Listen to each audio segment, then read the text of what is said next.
Welcome to Life It with DVD. I'm back again with another video, and today I wanted to talk about 7 tips for leg cramps. And I know that was really weird pacing with the way I was talking about this topic, but sometimes it just happens. It's another night video today. It was another crazy day, but I wanted to get something out there, and I was thinking about what have I gone through recently that would be potentially useful to everybody else. And, well, that's leg cramps. On Sunday, had a soccer game, as I had talked about in another video, and besides it being great for a variety of reasons and a lot of fun, to play some soccer and do something that's different from every other day. I had somebody throw me the ball for throw-in. I got in past the defender, and I had an opportunity to shoot the ball. And as I go to shoot the ball, I could just feel a tightening in my calf muscle. And as I go to kick the ball, my leg tightens, and I totally butcher it, and it just soars, wide of the net. And sure enough, definitely my calf that locked up, and I was unable to kick the ball the way I wanted in that moment. And I realize there's a lot of reasons that this takes place. However, what happened in this case, and as with many muscle spasms, is that the muscle, instead of being able to, contract, flex, and contract the way it's supposed to, the muscle will not be able to relax and will stay in a contracted position. And this is what causes a spasm. And this can obviously happen in many different places. I've gotten muscle spasms, all different weird parts of my body that I didn't know I had muscles. I've gotten muscle cramps in the front of my neck. Other places I probably shouldn't name. But ultimately, this is a pretty common thing. However, the calf muscle is a very common thing for me. And I don't want to be doing this anymore. But because it was like the first time I've played soccer in 2 years, I did a little bit of research on how I can make this better. So, 7 tips. First is natural. You need proper hydration. You need to be getting enough water, but also electrolytes.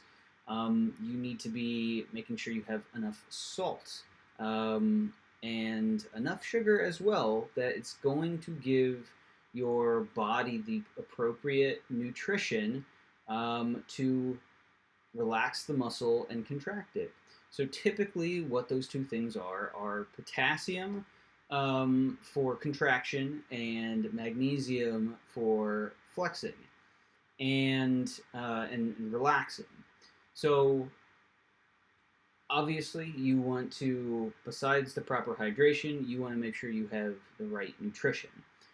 So this is going to be eating a appropriate, diet that has high potassium and magnesium as well. So foods that have both of these that are really good are almonds, cashews, bananas are going to be great.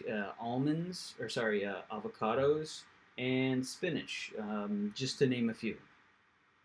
But ultimately, the more natural food that you're eating, the better off you're going to be prepared for any sort of muscular exertion. Now, it also matters because what I made a mistake on on Sunday was typically I break fast at 4 p.m. and the game was at 4 p.m. So I tried to have some sugars, some grapefruit, and a banana beforehand, but it wasn't enough because, well, I mean, typically I'm used to having a bigger meal around that time, and I don't think I got enough nutrients before the game, so that really just wasn't enough for the amount of exertion that I was going through at that time. I also was drinking coconut water, which I think was helpful, but once again, I don't think I had enough water to balance it out, and just overall not enough nutrients. Now, I didn't eat beforehand because I also wanted to give myself enough time to digest the meal as well. So I think next time going into it, it would be better off for me to have a meal that is a little bit earlier, but also primarily liquid. So a smoothie, or maybe having more of that coconut water and electrolytes, orange juice, that sort of thing beforehand, maybe a few hours beforehand instead of about an hour. That way, my body has the time to absorb it, process it, and get ready to fuel myself and get ready to go. So additionally, you want to make sure that you're stretching properly. I did stretch beforehand, but I did not stretch enough in my calf muscles, and I should have known better. But once again, it's been so long since I've played that sometimes you just forget. So yeah, focus on stretching every part of your leg, not just your calves, but your hamstrings and your ankles as well.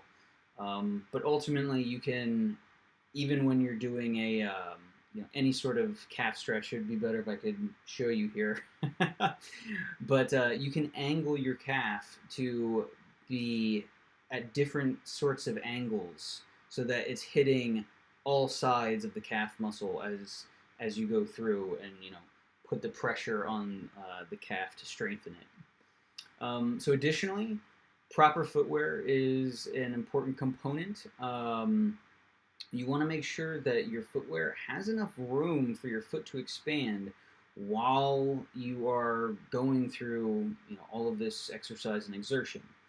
If you don't have shoes that are fitting properly, it might not give your foot enough support, and thereby your leg enough support to do what it needs to do to expand and contract. Maybe it's because you're wearing thicker socks in your cleats or your boots, so that you just don't have the same flexibility that you would outside of the shoe, in any other sort of situation where you might be exercising. And as always, proper conditioning is important as well. Where if you're never using your calf muscles, then yeah, it might be it might be a problem when you go and you overexert them for a more intense activity. So yes, and ultimately this leads you back to rest, where you don't want to be doing too much activity in a short period of time on certain muscles. That can cause them to lock up as well.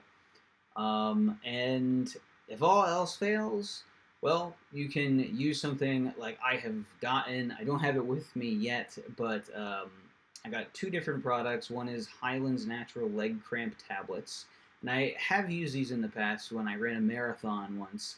I was having terrible cramps in my calf muscles, and it was able. I took a few of these salt tablets, I believe is what they are, but I'm sure you can look them up anywhere. And they were able to help me get through a few miles without my muscles, desperately locking up.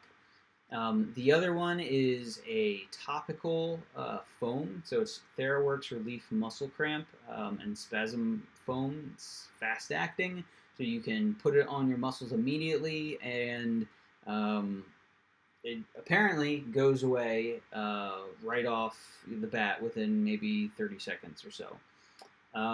So I'm going to give that a try this weekend to see if that makes a difference.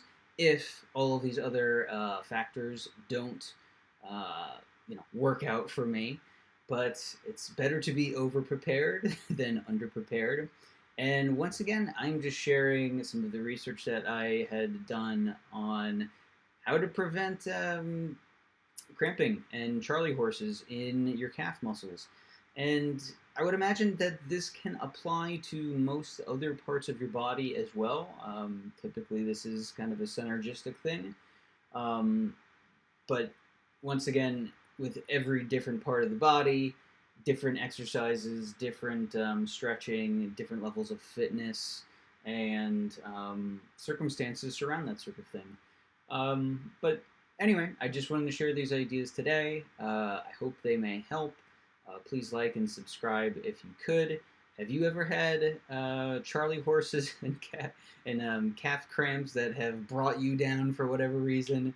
It seems like a lot of people just have these while they're sitting on the couch and laying in bed, which is fine as well. But hey, it happens to all of us. And yeah, it'd be interesting to hear what may have happened to you. Um, so yeah, once again, thanks for watching, and until next time, talk to you later.